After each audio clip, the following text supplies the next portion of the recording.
et bienvenue sur la chaîne YouTube wolfpand.com. Donc nous sommes toujours à la galerie Mono, 16 rue de Ouessant, Paris 15e, et nous sommes en présence de Jean-Philippe Vattier. Bonjour Jean-Philippe. Bonjour. Qui expose aujourd'hui ses sculptures du 5 au 17 février dans la galerie. Donc est-ce que tu peux nous dessiner un peu ton trajet jusqu'à la sculpture? Alors mon trajet, il s'explique par un apprentissage au travers d'un métier très différent, qui est celui du bijou, qui m'a amené au fil des ans à maîtriser un peu la forme, je veux dire dans le volume. Et donc cet exercice passionnel à la base est aussi celui d'une passion au travers de la sculpture. Et donc le lien entre les deux s'est toujours opéré d'une façon très, très légère, très linéaire. Et donc j'opérais toujours autant de la sculpture que du bijou pendant plus de 20 ans. Et donc aujourd'hui je me consacre uniquement au modelage et à la sculpture sur pierre. D'accord. Voilà. Donc tu fais de la sculpture sur pierre en utilisant, je pense, moi je suis novice en sculpture. Oui. Est-ce que tu utilises les techniques que tu as appris dans la bijouterie Non, ce sont pas du tout les mêmes, c'est pas le même matériel, c'est pas du tout la même dimension. En tout cas, autant par le matériel que par la matière en elle-même. Donc non, ce sont plutôt des outils qui sont traditionnels, ainsi que des outils un petit peu plus électriques, un peu plus modernes pour pour ce qui est du marbre et des matières un petit peu plus dures. Je suis obligé d'utiliser des outils beaucoup plus mordants. D'accord, un peu plus costaud. Voilà, exactement. Donc là, on a un peu un florilège de ce que tu nous présentes. En tout cas, on a un personnage ici. Est-ce que tu peux nous en parler un peu? Et surtout, est-ce que tu as une prédilection soit pour les visages, soit où tu te laisses parler en fait C'est exactement ça, je me laisse parler. J'ai pas de prédilection en particulier, mais j'aime autant le modelage pour des formes très figuratives, surtout dans l'expression, parce que c'est ce qui me plaît le plus, et puis la mise en volume dans la pierre. Alors là, c'est essayer de faire bouger la pierre. C'est vraiment mon but, c'est ça. Ouais. Donc c'est un travail au final optique, mais essayer de faire vibrer une pierre, c'est tout un programme. D'accord. Donc en fait, si j'ai bien compris, tu essaies de donner un sentiment à quelque chose qui est quand même assez froid. C'est de la pierre, c'est assez difficile justement de faire exprimer l'intégrer dans un mouvement. Ouais, voilà. L'intégrer dans un mouvement. Ouais. Et du coup, tu utilises plusieurs pierres. Est-ce que tu as une préférence? J'ai vu qu'il y avait beaucoup de pierres qui étaient vertes. Alors, je sais pas comment ça s'appelle cette pierre verte là. Alors, ce sont des stéatites. C'est une pierre de la famille des talcs. Alors, il y a différents indices de dureté.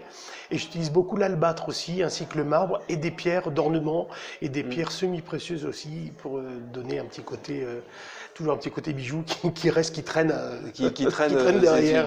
Oui. Mais du coup, tu recherches... Est-ce que jouer avec la lumière, la lumière, surtout ça. Oui.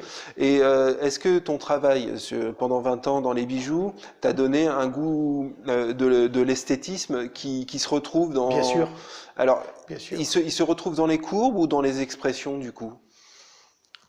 Je dirais surtout dans les lignes, parce que l'expression, c'est quelque chose de plus intime, quelque chose qui va aller se chercher dans le travail, surtout dans le modelage, par exemple. Ça, c'est vraiment là où on va donner une expression. Dans la pierre aussi, mais c'est encore différent. C'est plus de la ligne dans la pierre, je trouve.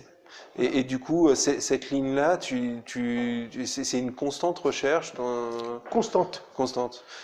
Et donc, des fois, ça te donne des visages, ça te donne du figuratif, et des fois, ça te laisse partir dans l'abstrait, dans l'onirisme, dans tout ce qu'on veut. Faut se laisser aller. Je me laisse aller. C'est les pierres qui me... Il y a quelque chose qui se passe entre moi et la pierre. D'accord. Et c'est oui ou c'est non ou pas tout de suite. Donc il n'y a rien de vraiment défini. Faut laisser écouter les choses. La question qui me vient là d'un coup, c'est que la pierre, tu peux pas la modeler. On est d'accord. Et tu peux pas la louper aussi. Donc Oui. quand tu la vois brute comme ça et que tu l'imagines, tu laisses ton imagination, est-ce que tu subis du coup la pierre quand tu Oui, fais ça? bien sûr, parce qu'entre l'idée de départ où on rêve d'un final Mhm. et tout le travail intermédiaire, c'est un duel avec la pierre et on ne sait pas qui va gagner. Ouais. C'est ça. Mais du coup, euh, quand quand tu continues, quand tu découvres il y avait une aspérité qu'il n'y avait pas, Oui, ou une veine ou une et couleur. du coup, c'est elle qui gagne? Euh, non, mais bon, disons que souvent, ce sont des bonnes surprises parce qu'on D'accord. découvre des choses qui finalement in- intuitivement s'inscrivent dans l'idée. Je veux dire, ça se fait naturellement. D'accord. Voilà. Et juste là, je viens d'avoir une question. Du coup, est-ce que la pierre que tu utilises avait déjà ce mouvement inscrit en elle? Je pense que tout est déjà écrit Ouais. et qu'on est juste des petits outils qui permettent avec notre émotion, de donner un De- résultat, enfin, quelque chose qui soit à et toi, voir. tu arrives à voir ça ou C'est surtout l'intuition. Je crois que Ouais. c'est un petit peu ça, c'est l'instinct.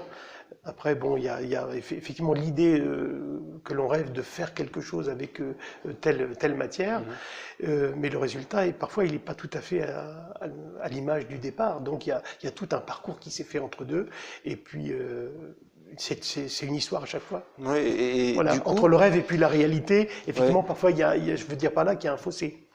D'accord. Alors, on va juste finir sur une pensée philosophique, du coup, parce que ça me paraît définir un peu tout ton trajet de tes sculptures. Et puis, maintenant qu'on a appris que la pierre ne se laisse pas faire et qu'elle a déjà quelque chose d'inscrit, est-ce que tu penses que les chemins sont faits pour les destinations ou seulement pour le voyage, du coup? Alors ça, c'est une bonne question. Euh, Je ne sais pas trop quoi répondre là-dessus, parce que c'est très discutable. c'est- Voilà, on pourrait discuter c'était pour te là-dessus. taquiner un petit Oui, peu d'accord. sur la fin. Je ne saurais Bon. pas donner une réponse. En tout cas, je te remercie de nous avoir accueillis. On rappelle que tu exposes tes sculptures à la Galerie Monod, 16 rue Ouessant, Paris 15e, du 27 au 17 février. Donc à vous, on vous dit venez voir Jean-Philippe Vattier. Il a une certaine patte et c'est vraiment beau à voir et c'est agréable et c'est des très belles lignes. Merci à Voilà, toi. à bientôt.